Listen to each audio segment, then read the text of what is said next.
마태복음 27장 26절로 53절입니다. 찾으셨으면 같이 읽겠습니다. 시작. 이에 그가 바라바는 그들에게 놓아주고 예수님은 채찍질하고 십자가에 못 박게 넘겨주니라. 이에 총독 군사들이 예수님을 들고 공동집회장으로 들어가 군사들의 온 부대를 그분께로 모으고 그분의 옷을 벗기고 주홍색 긴 옷을 그분께 입히더라. 그들이 가시나무로 관을 엮고 그분의 머리에 씌우고 갈대를 그분의 오른손에 쥐어주며 그분 앞에서 무릎을 꿇고 그분을 조롱하며 이르되 만세 유대인들의 왕이여 하고 그분께 침을 뱉으며 갈대를 빼앗아 그분의 머리를 치더라. 그들이 그분을 조롱한 뒤에 그분에게서 그 긴 옷을 벗기고 그분에게 그분의 옷을 입히고 십자가에 못 박으려고 그분을 끌고 나가니라. 그들이 나가다가 시몬이라는 이름의 구레네 사람을 만나 그에게 억지로 그분의 십자가를 지게 하고 골고다 즉 해골의 장소라고 하는 곳에 이르렀다. 그들이 쓸개를 섞은 식초를 그분께 주어 마시게 하였더니 그분께서 그것을 맛보시고 마시려 하지 아니하시더라. 그들이 그분을 십자가에 못 박은 뒤에 그분의 옷들을 집이 뽑아 나누니 이것은 대언자를 통하여 말씀하신 바 그들이 자기들끼리 내 옷을 나누며 내 겉옷을 놓고 제비 뽑았나이다 하신 것을 성취하려 함이라. 그들이 거기에 앉아 그분을 지켜보고 그분의 머리 위에 이 사람은 유대인들의 왕 예수라고 쓴 제명을 붙였더라. 그때 그분과 함께 두 강도가 십자가에 못 박혔는데 하나는 오른편에 하나는 왼편에 있더라. 지나가던 자들은 자기 머리를 흔들고 그분을 욕하며 이르되 성전을 헐고 사흘 만에 짓는 자여 내 자신이나 구원하라. 내가 만일 하나님의 아들이거든 십자가에서 내려오라. 그와 같이 수제장들도 서기관들과 장로들과 함께 그분을 조롱하여 이르되 그가 남들은 구원하였으나 자기는 구원할 수 없도다. 그가 이스라엘의 왕이라면 지금 십자가에서 내려올 것이라. 그러면 우리가 그를 믿겠노라. 그가 하나님을 신뢰하였으니 그분께서 그를 원하시면 이제 그를 건져내실 것이라. 그가 말하기를 나는 하나님의 아들이라 하였도다 하며 그분과 함께 십자가에 못 박힌 강도들도 같은 말로 그분을 욕하더라. 이제 6시부터 9시까지 어둠이 온 땅을 덮었더라. 9시쯤에 예수님께서 큰 소리로 외쳐 이르시되 엘리 엘리 라마 사박다니 하시니 이것은 나의 하나님 나의 하나님 어찌하여 나를 버리셨나이까 하는 말이라. 거기 서 있던 사람들 중에 몇 사람이 그것을 듣고 이르되 이 사람이 엘리야를 부른다 하니 즉시 그들 중에 한 사람이 달려가서 해면을 가져다가 식초에 적셔 갈대에 달아 그분께 주어 마시게 하거늘 그 남은 자들이 이르되 가만두라 엘리야가 와서 그를 구원하는지 우리가 보자 하더라. 예수님께서 다시 큰 소리를 외치고 숨을 거두시니라. 이에 보라 성전의 수장이 위에서 아래로 불로 지켜지고 땅이 진동하며 바위들이 터지고 무덤들이 열리니 잠든 성도들이 몸이 일어나 그분의 부활 뒤에 무덤 밖으로 나와서 거룩한 도시로 들어가 많은 사람에게 보이니라. 아멘. 오늘은 기독교계에서 부활절을 지키는 주일입니다. 이제 우리 같은 경우 이 가정에서 모이죠. 또 사도신경 암송도 하지 않죠. 크리스마스도 안 지키죠. 근데 부활절마저 지키지 않는다고 말하면 영락없는 이단이 되는 겁니다. 교파교회 분들에게는. 그렇죠? 그런데 이제 성경에는 신자들이 부활절을 절기로 지켰다는 기록이 전혀 발견되지 않습니다. 예수님의 제자들 당시나 2세기 중엽에 이르기까지 부활절 예배라는 개념 자체가 초대교회에는 전혀 없었습니다. 5세기경에 교회 역사가였던 소크라테스가 이렇게 증언합니다. 부활절 축제가 준수되었다는 지적이 신약 성경이나 사도 교부들의 기록 어디에도 없다. 주님이나 그분의 제자들이 부활절이나 다른 축제를 명하신 적이 없다. 부활절도 많은 다른 관습이 그렇게 수립된 것처럼 교회가 이교도의 옛 용어를 바꾸어 영구하게 한 것으로 보여진다. 대영 백과사전 초판에 이런 기록이 있습니다. 신약 성경이나 사도적 교부들의 저술들 가운데 그리스도인들이 부활절을 지켰다는 암시는 없다. 특정한 날을 거룩히 여기는 것은 초대 그리스도인들의 정신에서 비롯된 것이 아니다. 예수님이나 사도들도 이 축제일이나 기타 다른 어떤 축제일도 지키라고 명한 바가 없다. 이처럼 부활절을 절기로 지키는 것은 성경에 근거하거나 성령의 인도하심으로 제정된 것이 아니라 교회 안에 이교도의 풍습이 들어오면서 제정된 전통입니다. 2 내지 3세기 로마의 기독교 전파가 한창이었던 시점에 다신교 문화의 로마 사람들에게 복음을 효과적으로 전하기 위해서 교회 지도자들은 다신교 의식의 많은 부분들을 자신의 교회 의식에 접목시키기 시작했습니다. 그러다 보니까 다신교의 의식들의 기독교의 의미를 부여함으로써 진리와 오류가 뒤섞여버리게 된 거죠. 이렇게 차츰차츰 이교도 의식이 결국 기독교의 의식으로 둔갑하기 시작했고 그 결과물 중에 하나가 바로 부활절 예외가 되는 거예요. 근데 여러분 오해하지 마십시오. 우리가 부활절을 절기로 지키지 않는 것은 주님의 부활을 부인하려는 것이 결코 아닙니다. 다만 그 부활의 진정한 의미를 1년에 한 번 절기화시키려는 종교적 시도를 거절하는 겁니다. 1년에 한 차례 요란하게 달걀을 삶아 돌리고 부활절 연합 집회를 하는 것이 중요한 것이 아니라 바로 주님의 죽으심의 의미와 부활의 참된 의미를 정확하게 깨닫고 매 순간 우리의 육신을 십자가에 못 박고 부활의 생명을 사는 것이 더욱 중요하기 때문에 그렇습니다. 오늘 우리는 긴 본문을 읽었습니다. 본디오 빌라도에 의해서 죽음에 넘기워지고 부활하는 장면까지를 길게 보았습니다. 우리가 이 본문을 통해서 몇 가지를 살펴보아야 합니다. 첫째는 부활은 죽음을 전제로 합니다. 우리가 읽은 본문 말씀에 예수님이 고난당하시고 마침내 십자가에 죽으신 현장의 모습을 생생하게 그려주고 있습니다. 21절로 23절 보면 군중들은 예수님을 십자가에 못 박아 죽이라고 아우성칩니다. 이것이 세상이었습니다.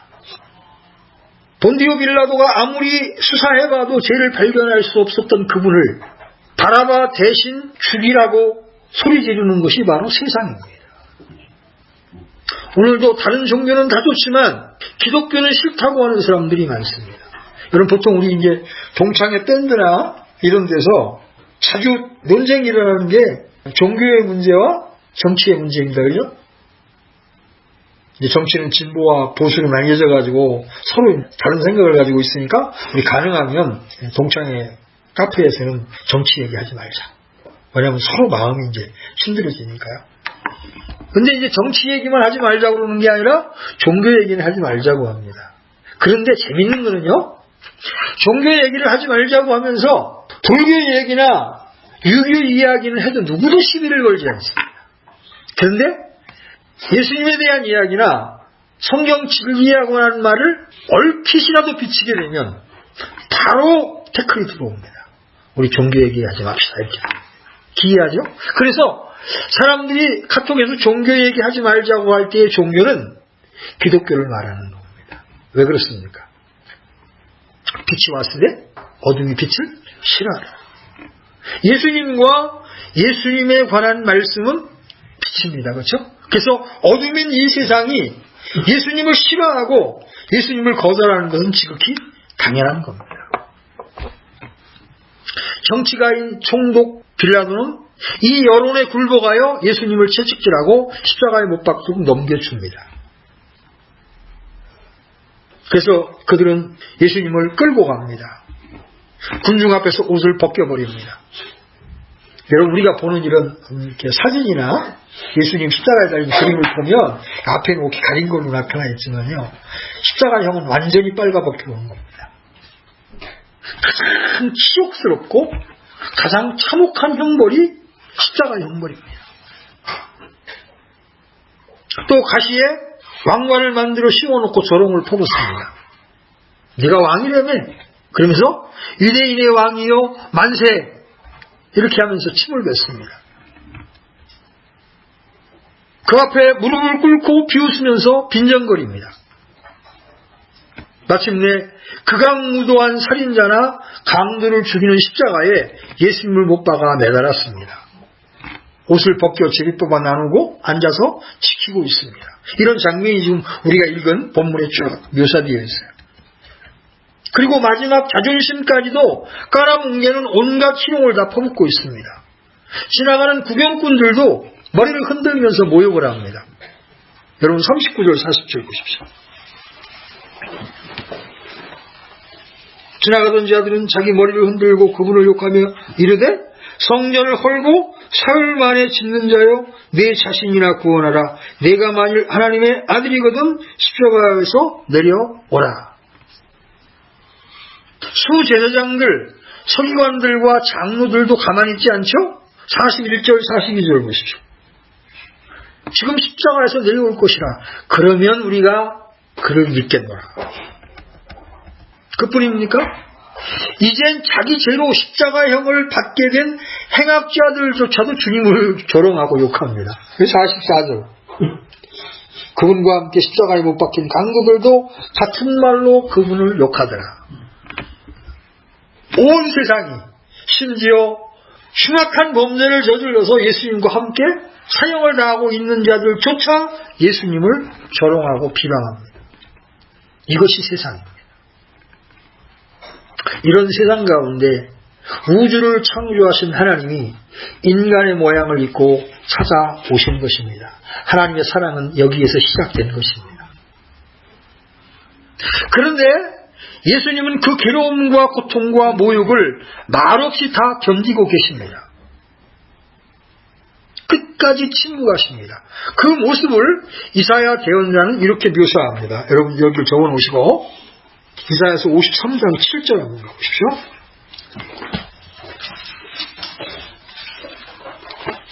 이사야서 53장 7절 찾으셨으면 같이 읽겠습니다. 시작. 그는 학대를 당하고 고난을 당하였어도 자기 입을 열지 아니하였으며 도살장으로 향하는 어린 양같이 끌려가며 털 꺾는 자 앞에 잠잠한 양같이 자기 입을 열지 아니하는도다. 진통제 역할을 하는 쓸개 섞은 식초를 마시게 하지만 그것마저도 거절하시고 스스로 고통을 당하고 계십니다.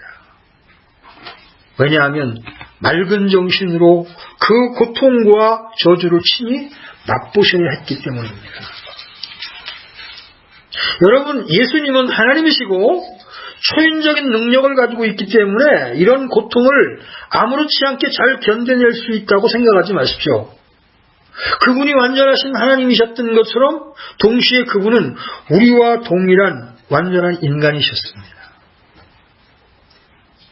목마름을 느끼시고 피곤함을 느끼시고 고통을 느끼시는 분이셨습니다. 그 고통이 얼마나 철저하고 극심했는지 본문 46절에서는 십자가에 달린 채 절규처럼 말씀을 토해내고 있습니다. 여러분 마태복음 다시 17장 46절 보십시오. 엘리 엘리 라마 사박다니 나의 하나님 어찌하여 나를 버리셨나이까. 이것은 어떤 의미에서는 예수님의 비명소리요 신음소리라고 할 수 있습니다. 지금 예수님은 두 방면의 고통을 가하고 계신 겁니다. 하나는 육체 안에서의 고통입니다. 그분도 우리가 똑같은 몸을 가지고 연약한 몸을 가지고 계셨기 때문에 그 십자가에 찢겨지고 못 박히고 이 모든 고통을 다 지금 느끼고 계신 겁니다. 그런데 이렇게 주님께서 부르실 때 그것은 육체의 고통만이 아닌 혼의 고통이 있습니다. 여러분 영원전부터 아버지와 함께 계셨던 아버지가 내 안에 내가 아버지 안에 있었던 이 완전한 연합이 지금 십자가에서 파괴되고 있는 겁니다. 왜냐하면 십자가에서 모든 죄를 짊어지고 계시기 때문에, 우리를 위하여 죄와 저주가 되고 계시기 때문에 이제는 아버지와의 분리가 일어나는 겁니다. 거룩하신 하나님과 인류의 모든 죄를 짊어진 분과의 분리가 일어나는 겁니다. 주님은 이 고통을 견딜 수가 없었기에 나의 하나님 나의 하나님 어찌하여 나를 버리시나이까 이렇게 절규하고 있는 겁니다.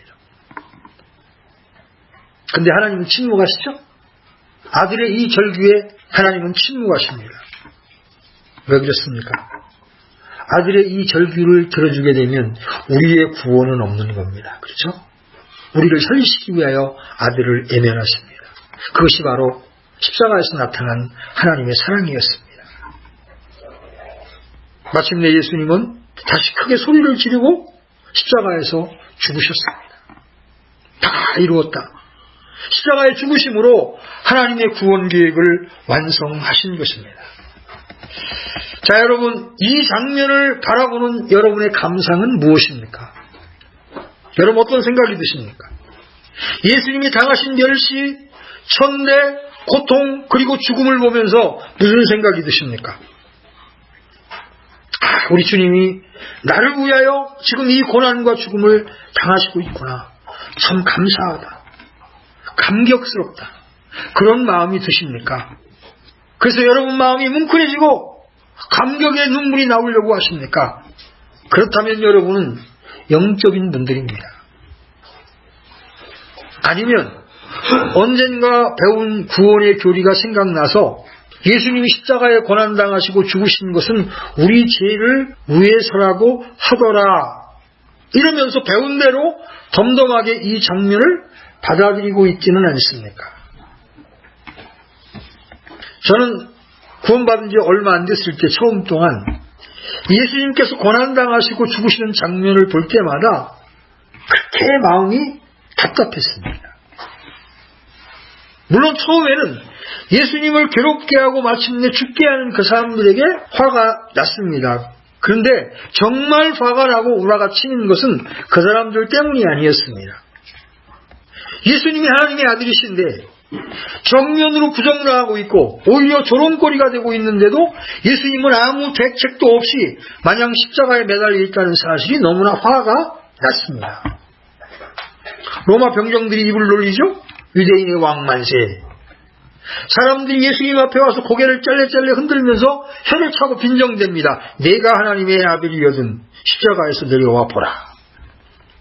46년에 걸쳐 지은 성전을 헐고 사흘 만에 짓는다는 친구야.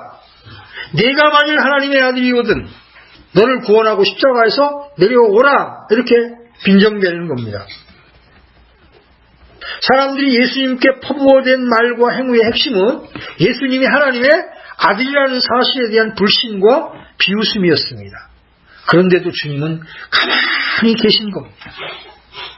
예수님께서는 바로 하나님 자신입니다. 그렇죠? 그런데 일개 멸망당할 죄인들이 감히 이 하나님의 아들 앞에서 입을 함부로 놀리고 있는 겁니다. 그런데도 하나님이신 예수님은 너무나 무능력한 모습으로 그것을 다 당해내고 계신 겁니다. 이것을 보면서 여러분은 어떻습니까? 저는 그 당시 화가 났습니다. 예수님, 당신은 하나님의 아들이신데 이 땅의 죄인들이 당신을 향해 이렇게 말하고 있는데 이 얄미운 인간들에게 당신의 능력을 한번 나타내셔야 되는 거 아닙니까?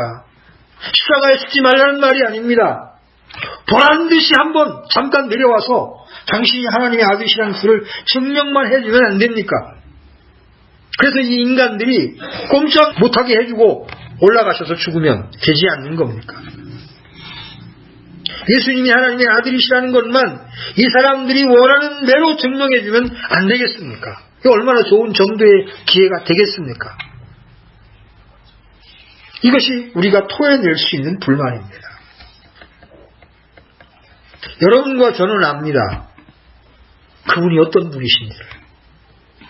폭풍이 몰아치는 바다가 그분의 한마디에 잠잠해졌던 것을 우리는 압니다. 그렇죠? 거라사의 한 남자 속에 있던 군대의 마귀들이 그분이 걸어오는 오는 것만을 보고도 벌벌 떨다가 쫓겨난 사실을 우리는 기억합니다. 38년 된 병자가 깨끗이 고침을 받고 자기 힘으로 병상을 들고 걸어간 사실을 우리는 압니다. 죽어서 썩은 냄새가 나는 시체를 명해서 일으키신 분이 바로 예수님이십니다. 오늘 이 일이 있기 바로 며칠 전에 다 일어났던 일들입니다. 근데 여러분 마태복음 다시 돌아가 보시면 40절에 묘한 도전이 나옵니다. 여러분 40절 보십시오. 내가 만일 하나님의 아들이거든. 자, 이제 우리는 주님께서 왜 침묵하셨는지, 왜 우리가 원하는 대로 당신의 능력을 보이시지 않고 끝내 죽음을 맛보셨는지를 우리가 찾아내야 합니다. 그런데 40절이 그 단초를 제공합니다. 여러분, 내가 만일 하나님의 아들이거든, 이 말은 매우 충동적인 도전입니다. 어느 때 복음을 전하다가 대적하거나 비웃는 사람 보면 이런 생각 안 들어요? 저는 영적이지 않아서 가끔 들어. 하나님, 저 사람 한번 번개 한번 때려주시든지, 저 사람 한번 거꾸로 튀어가지고 하나님의 살아계심을 좀 보여주시면 안 됩니까? 그런 마음이 듭니다. 우리가 본문을 대하고 있을 때 주님이 잠시 십자가에 내려오셔서 본때를 한번 보이시고 죽으시면 통쾌하지 않겠습니까? 그분은 진짜 하나님의 아들이십니다. 그런데 내가 만일 하나님의 아들이거든, 이렇게 주님을 충동질합니다. 여러분, 이 말 그전에 어디서 많이 들어본 말 아니에요? 내가 하나님의 아들이거든. 그죠? 마태복음 4장과 누가복음 4장에서 예수님이 성령의 충만함을 받은 다음에 광야로 끌려가서 광야에서 마귀에게 시험 받을 때 마귀가 쓴 말이 이 말이었습니다. 네가 하나님의 아들이거든.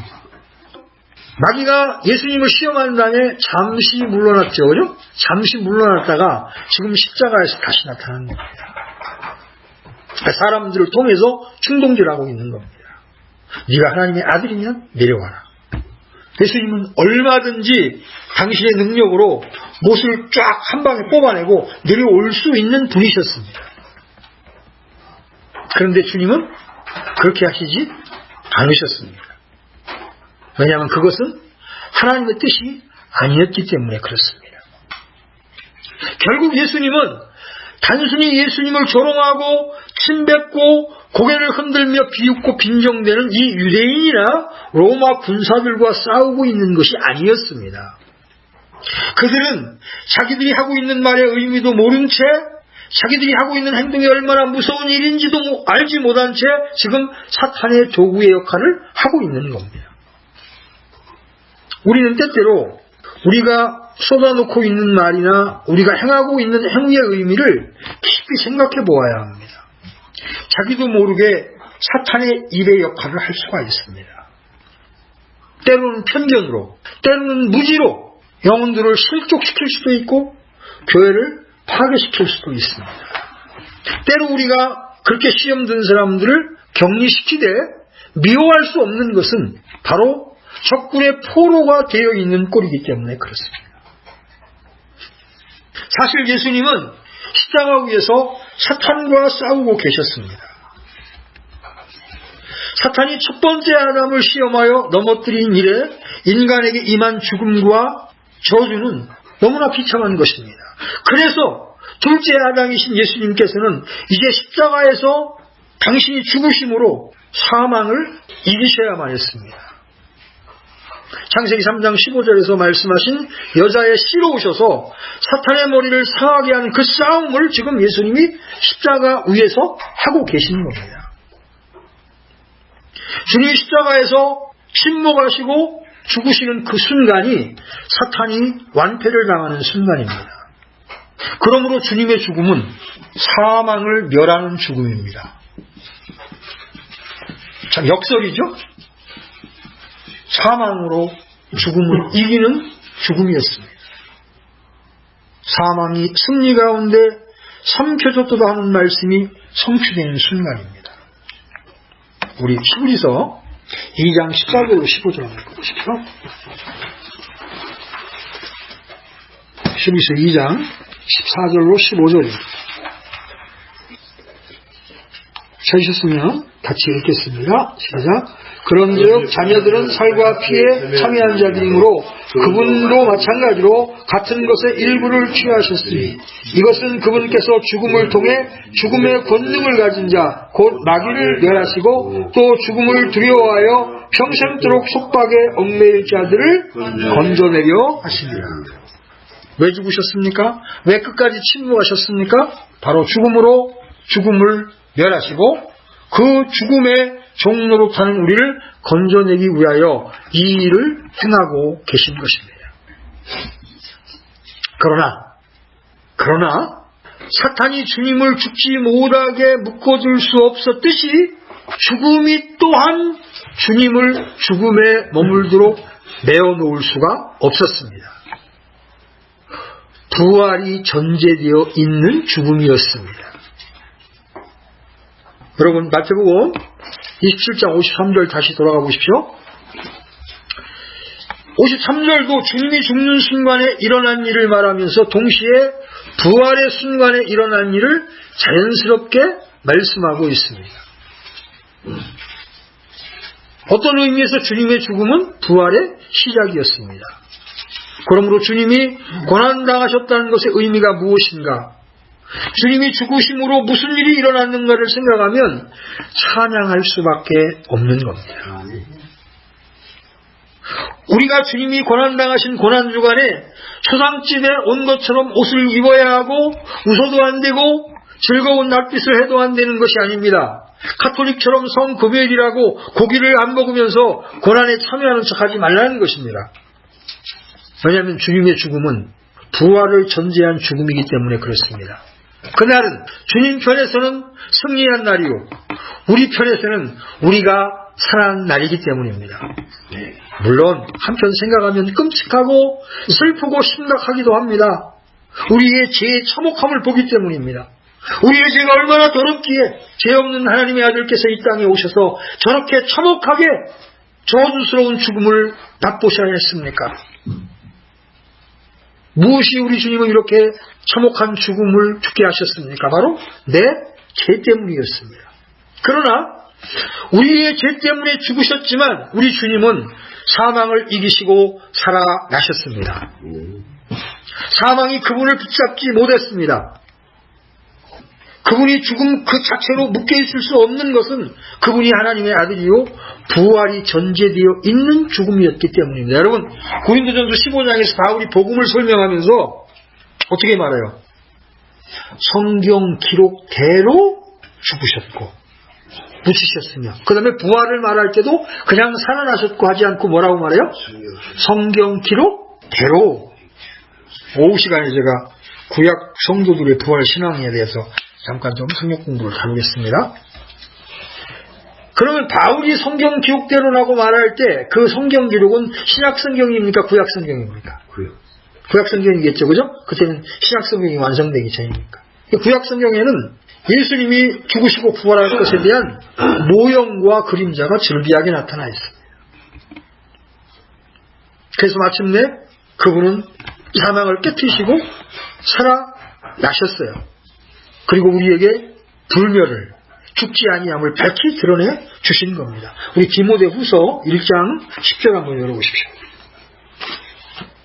디모데후서 1장 10절 찾으셨으면 같이 읽겠습니다. 시작. 이제 우리의 구원자 예수 그리스도의 나타나심으로 분명히 드러났으니 그분께서는 사망을 패하시고 복음을 통해 생명과 죽지 아니함을 밝히 드러내셨느니라. 그렇죠?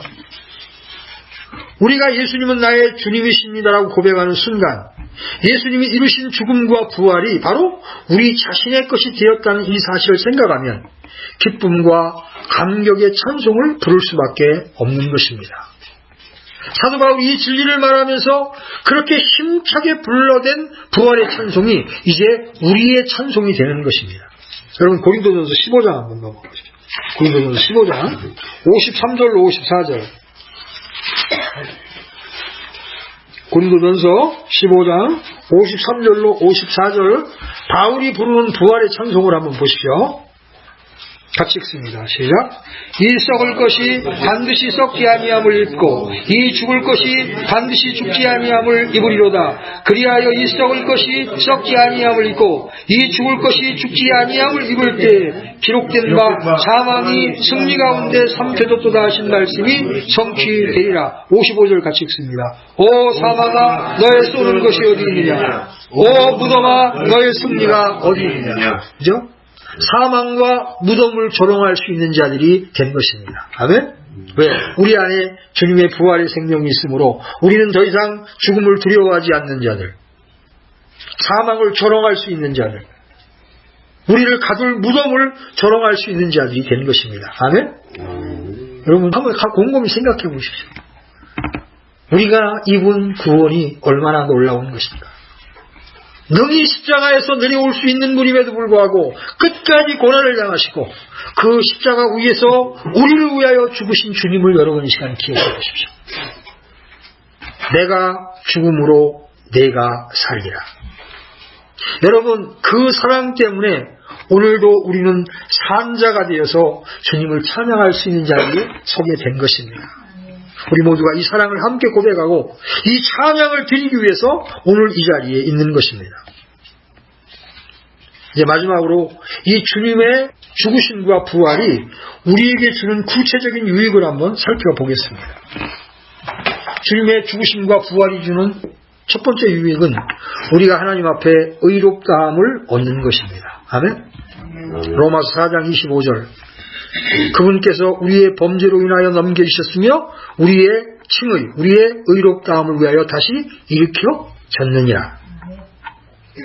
믿으십니까? 여러분 속죄함, 우리의 죄에 대한 속죄를 위해서는 그분이 십자가에서 죽으시면 됩니다. 그런데 우리가 의롭다함을 얻기 위해서는 그분이 일으켜지셔야 합니다. 그분께서는 그분의 부활에 의해 죽음을 이기셔서 우리를 위해 이루신 완전함에 우리가 참여할 수 있게 되었습니다. 우리의 의로는 결코 하나님 앞에 설 수 없습니다. 그런데 여기에 하나님의 의가 나타났습니다. 하나님이신 분이 육신을 입고 나타나셔서 완전한 인생을 사시되 죽기까지 아버지께 순종하심으로 이 땅의 인간 가운데 유일하게 자신의 의로 하늘에 오르셨습니다. 요한복음 16장 10절 보십시오. 요한복음 16장 10절.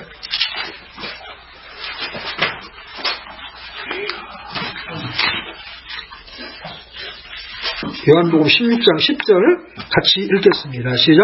의에 대하여 나함은 내가 아버지께로 가므로 너희가 더 이상 나를 보지 못하기 때문이에요. 예수님만이 온전하신 행위의 의로 아버지께 받아들여졌습니다. 그래서 이제 이 하나님의 의가 되신 예수 그리스도를 믿음으로 소유한 자들은 이제 하나님 앞에 의롭다함을 얻고 지성소로 나아갈 자격을 얻는 것입니다. 아멘. 이것이 주님의 죽으심과 부활이 우리에게 주는 첫 번째 유익입니다. 우리가 하나님 앞에 의롭다함을 얻습니다. 하나님께서 우리를 의롭다 하시면 누가 고소하리요? 아무도 고소할 수 없습니다. 아멘? 두 번째 유익. 우리 안에 사시는 그리스도의 능력으로 우리도 생명의 새로움 가운데 걸을 수 있게 되는 것입니다. 로마서 6장 4절 열어보십시오. 로마서 6장 4절 찾으셨으면 같이 읽겠습니다. 시작.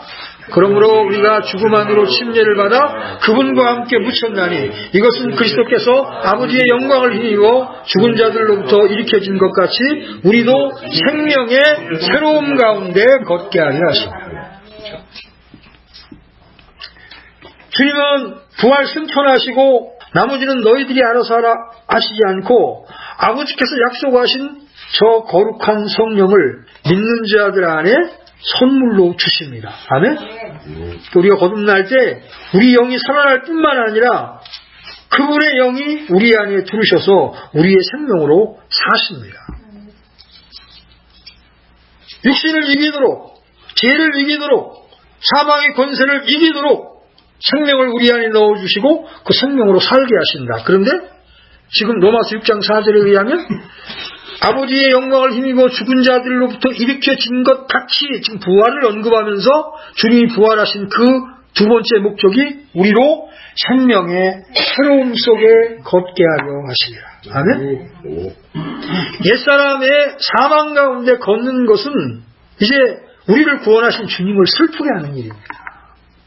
그래서 육신의 생각은 사망이요, 영적인 생각은 생명과 평안이에요. 우리는 매일 매 순간 이 선택의 기로에 서게 됩니다. 영적인 생각을 할 것이냐, 육신적인 생각을 할 것이냐. 평상시에는 영적인 생각을 하기가 쉽습니다. 그런데 어떤 환경이 나로 하여금 힘들게 할 때, 어떤 형제가 나를 아주 피욕스럽게 조롱할 때 영적인 생각을 취하는 일이 너무나 어렵습니다. 그래서 바로 육체의 반응이 나오게 됩니다. 그래서 우리는 주님처럼 십자가를 지기 전에 먼저 겟셋마네의 기도가 필요한 겁니다. 주님 십자가 지시기 전에 주님의 십자가는 겟셋마네 동산에서 시작된 겁니다. 처음에 주님도 피하고 싶으셨습니다. 그래서 할 수 있거든 이 잔을 내게서 지나가게 하옵소서. 그러나 그 기도 가운데 마침내 주님은 아버지의 뜻을 발견합니다. 내 뜻대로 하지 마옵시고 아버지의 뜻대로 하옵소서 그러면서 자기 뜻을 내려놓습니다. 그래서 나 혼자 생명의 새로움 속에서 걷는 삶을 산다는 건 불가능합니다. 교회와 함께하면서 지체들의 교정을 받으면서 권면을 받을 때 내가 육신적인 생각으로 가까이 가도 형제님 그건 아니잖아요. 주님 이렇게 말씀하시잖아요. 객관적인 사람이 그 사람을 교정해 줄 때 다시 우리는 영적인 생각으로 돌아올 수가 있는 겁니다. 그래서 아무리 영적인 형제님들도 나홀로 신앙하는 것은 대단히 위험합니다. 잘못하면 돛 닦는 게 돼가지고 계룡도사처럼 될 수가 있어요. 근데 이 생명의 새로움 속에 걷기 위해서 예수님의 생명이 우리의 죽을 육체 안에 나타나기 위해서 끊임없이 그분의 죽음과 연합하는 것이 필요합니다. 그분의 죽으심에 연합하지 않으면 우리의 육신이 삽니다. 그렇게 되면 우리는 주님이 우리에게 주신 생명으로 살아갈 수가 없습니다. 오늘날 이 사실을 알지 못한 채 육체 안에 머물러 있는 신자들이 얼마나 많습니까? 제가 여름 수련회 때 그런 얘기를 한 적이 있습니다. 내가 죽으면 가정이 살고 내가 죽으면 교회가 삽니다. 우리는 무엇으로 살아가야 합니까? 아담에게서 출생한 그대로 스스로의 힘으로 스스로의 지혜로 살아가고 있지는 않습니까? 우리는 그리스도께 접붙임 되어서 그분이 공급하시는 능력으로 살아가야 합니다. 이렇게 그리스도의 부활의 능력을 받아 싸우며 사는 자는 매일 새롭게 되고 성령의 역사를 통해서 전혀 다른 사람으로 변화되어 가는 겁니다. 그 변화되어 간 결국은 뭐예요? 그리스도의 장성한 분량에 이르는 것입니다. 아멘?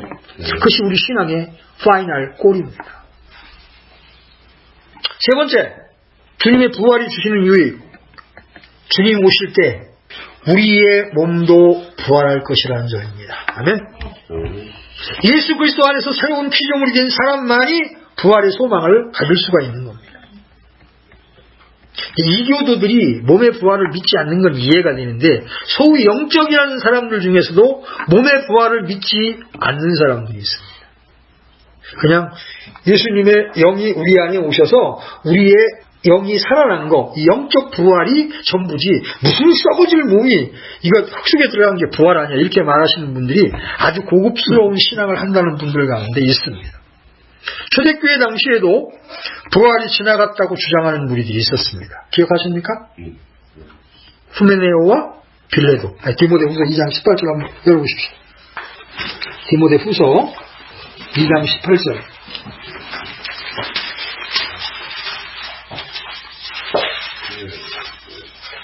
18절 같이 읽겠습니다. 시작. 진리에 관하여는 그들이 잘못하였으니 곧 부활이 이미 지나갔다고 말하여 어떤 사람들의 믿음을 뒤집어 엎느니라. 그죠? 바로 위에 후메네오와 빌레도가 있죠. 이런 가르침이 그럴듯한 가르침으로 기독교계 안에 퍼지고 있습니다. 여러분, 우리 영도 부활을 경험했지만 주님이 공중예림에 오시는 날 죽었던 자들이 먼저 일어나고 살아있는 우리도 호련히 변화되어 주님과 같은 몸이 될 것입니다. 아멘? 순간 이동이 가능한, 그래서 바울은 고린도전서 부활장에서 썩은 몸이 심겨져서 썩지 않을 몸으로, 천한 몸이 심겨져서 영광스러운 몸으로, 약한 몸이 심겨져서 강한 몸으로 일어날 것이라고 말씀하고 있습니다. 여러분 기억하십시오. 이 부활은 구원의 완성입니다. 믿음으로 의롭다함을 받는 것이 시작이라면 매일 성령으로 새롭게 되는 삶을 사는 것이 신자의 신앙생활이고, 마지막 날 몸의 구속을 통하여 구원이 완성되는 겁니다. 그리스도의 부활은 우리의 영광스러운 부활에 대한 보증입니다. 우리 안에 계신 성령은 우리가 받게 될 상속 유업, 썩지 아니할 몸에 대한 보증으로 성령이 주어진 것입니다. 아멘? 주님은 친히 약속하셨습니다. 나를 믿는 자는 죽어도 살겠고 살아서 나를 믿는 자는 영원히 죽지 아니하리라. 내가 이것을 믿느냐? 부활절을 절기로 지키지 않는 대신 우리가 해야 할 일이 있습니다. 먼저 복음의 고난에 참여하는 자들이 되어야 합니다. 주님이 가신 십자가의 길을 가셔야 합니다. 주님의 인생은 구유에서 시작하여 골고다에서 끝났습니다.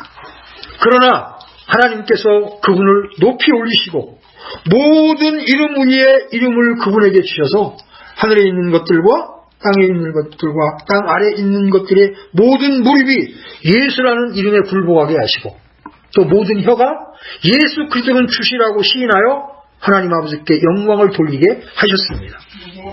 주님의 고난에 동참할 때 하늘의 상급이 클 것입니다. 그것은 그리스도의 이름으로 인하여 받는 고난이기 때문입니다.